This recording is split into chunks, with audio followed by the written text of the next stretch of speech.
Most poets have a heart for activism, for speaking out against injustice, for reimagining the world, for speaking truth to power again and again. This poem is about how my heart for activism broke, how it's been years since I wrote an outright activism poem, how I stopped trusting my voice to have enough power to halt injustice, how I've always felt I didn't know enough about certain situations to have my voice be a trailblazer speaking up against it. Knowing I miss so much nuance because of that lack of knowledge, how values of not putting my mouth so often prevent me from speaking out. This poem is also about the truth, that I don't need to know it all. I don't need to know when I can feel it. How poets also stand witness to events, how my poet's heart bleeds as I lay eyes on oppression, how I wonder about certain levels of power and how people fall into corruption. A couple years back, I had a tafsir teacher. She gave new meaning to the word fasaq. That's Arabic. It speaks to evil just exploding out of someone. Think on that, being so filled with evil that it just keeps on erupting out of you. I look at so many of today's so-called leaders, and I can't lie, that's all I see from them. Fasaq and fasik, corrupt power, oppression and evil just bursting out.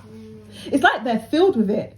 So much so that they can't contain it, and I wonder if I'm an oppressor too. Because otherwise, why is my tongue so silent? Where is my hope? Why is it buried and tongue-tied in the face of all this violence? So much is happening that I can't even begin to name them.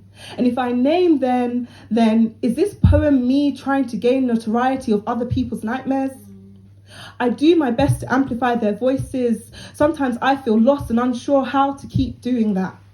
And the number of times I've referred to myself in this poem, so far 23, makes me second guess my intentions. What's the use of an activist poet if nothing seems to change? If all you do is spew words and deep that you're complicit in the violence, that your place in the world means you profit off of others' subjugation, the phone in your hand noting down poetic verse being built by those on unfair wages. I can't speak. My heart beats and bleeds. Uyghur, Philistine, Colombia, the Democratic Republic of Congo, the list goes on. Every day a new uncovering of historic and current systemic Every day a new uncovering of historic and current systemic discrimination, racism, sexism, violence and oppression. Eyes wide open to it and disbelief at those who are blind to it. Poetry helps make sense of most things, but this is something that is still unfathomable. But the words sit in my soul. Start somewhere, even if you have to start small. Use your voice, time and energy in service of those facing down with evil. My surname means one that walks with hunters. I think about this nod to my lineage. How did my forebearers walk alongside the hunters? Were we the bards or the camp followers?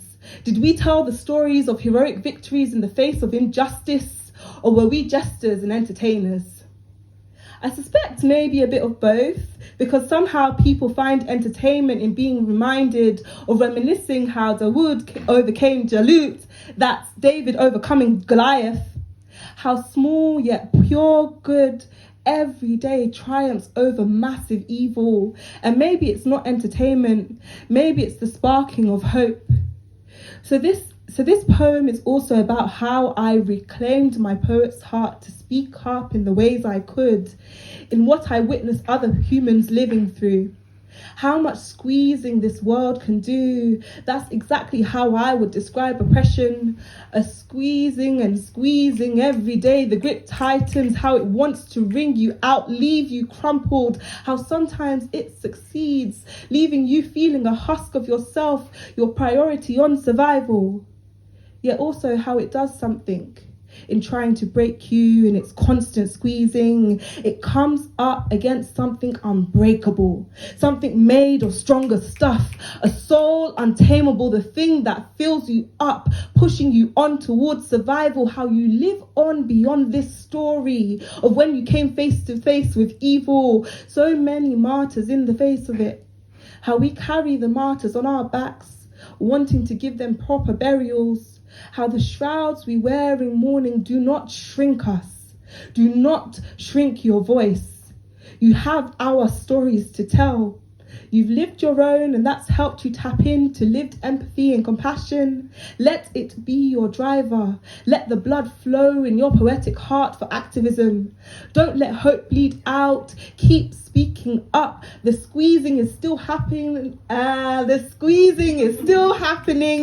Lord knows you can't save everybody, but maybe your words will save someone. And you come from a tradition that says if you save the life of one person, it's akin to saving all of humanity. We all know that actions have the ability to ripple. Mighty justice oaks from words, seeds of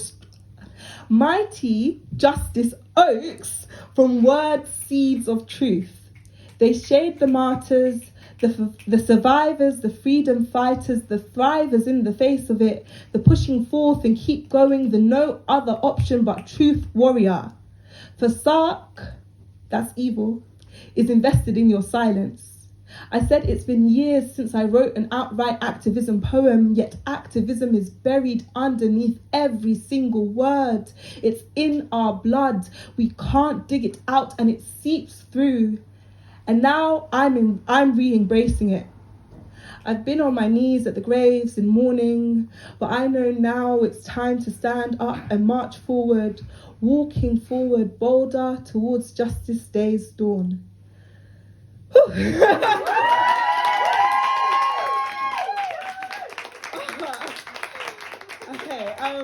so I have a few more poems. We got there in the end, lots of... Yeah.